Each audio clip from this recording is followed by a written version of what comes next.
So why do the little things matter when the problems of our world seem so massive? Hi, my name is David, and welcome to my new channel, Reconciliation Homestead, where we hope to encourage, educate, and inspire people around topics of sustainability, homesteading, DIY projects, and other miscellaneous stuff. I want to start today's video by reading a quote from one of my mentors who I've actually never met in person, but read some of their written works.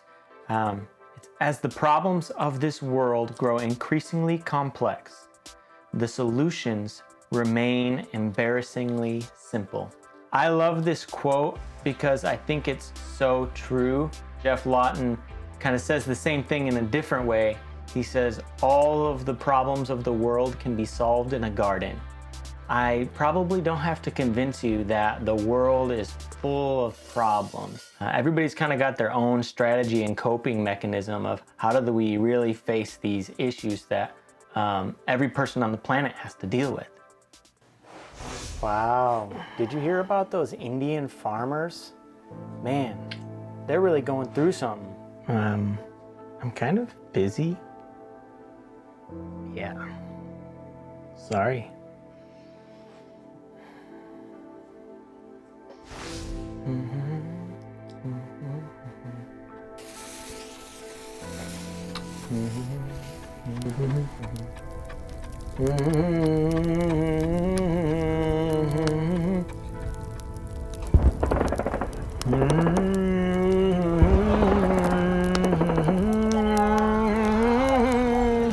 La la la la la la la la la la.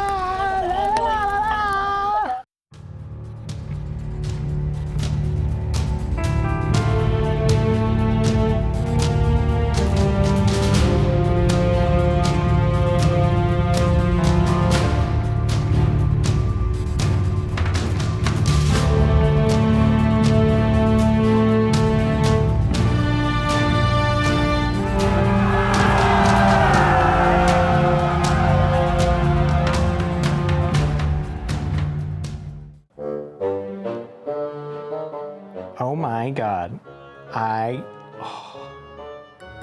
cannot believe what he just tweeted. Did you see this? Oh my God, no, no. Everybody needs to know this. Canceled. What should we post on our social media? Oh, yes. Save the whales. Boom. Winston, they're all safe now. The whales have been saved. Winston, can you hear all the people screaming out there? Now, I know that the coral reefs will all be dead in my lifetime, but I mean, honestly, here in the ivory tower, we know if we don't keep cutting down trees, what are we gonna print money on?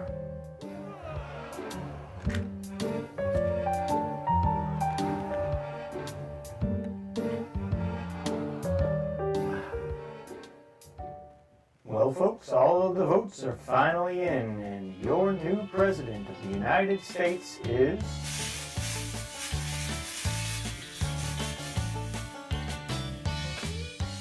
Well, honey, we lost the election, so I guess it's time to bunker down. Let's go to the bunker. Y'all grab the guns, you grab the canned food. Come on.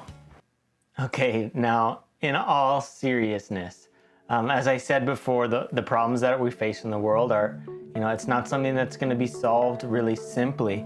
But I think we can start by really thinking about the three circles of our influence and concern. Inside of the smallest circle is the things that are actually in our control. And now there's not very much that actually lives in there, especially if you're married. You work out a lot of your life decisions with your partner. So these are things that are literally within 100% my control.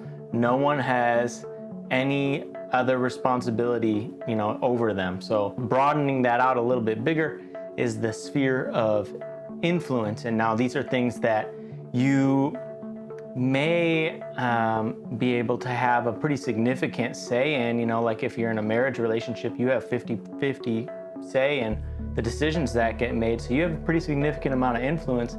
And then the even largest circle is the sphere of concern. And with today's world and media the way that it is, we're bombarded with messages of things that we should be concerned about.